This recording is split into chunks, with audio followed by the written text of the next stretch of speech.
Сегодня будем беспощадно выкидывать игрушки. Так, ну наконец-то мать вернулась на базу и готова снять третью часть про свой декретный отпуск, где я убираюсь, пока дети у бабушки. А вы выкидываете детские игрушки? Я знаю, мать, я выкидываю игрушки детей, пока их нету. Например, вот этого котенка, я уверена, что они не вспомнят. Большую часть игрушек я просто прячу в шкаф, и они полгода их даже не вспоминают. Через полгода я достаю, и они рады новым игрушкам. Потому что просто невозможно запомнить такое количество игрушек, которые сейчас у детей обычно. Ковер я обычно стираю в стиральной машинке. Это у моих детей еще мало игрушек. Второй этаж — зона отчуждения. Я не из бежевых мам, поэтому постельное белье, одежда, пледы у нас со Зверополиса, а не как из Pinterest. Ну все, я уже устала.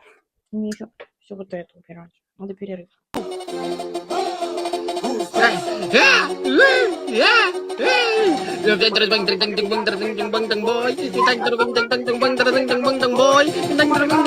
такой порядочек у нас получился. Тут еще вернется ковер. Вот столько вот у нас мусора. 4 пакета. Ну а вы не переключайтесь, потому что завтра мы с вами будем разбирать ящик Пандоры.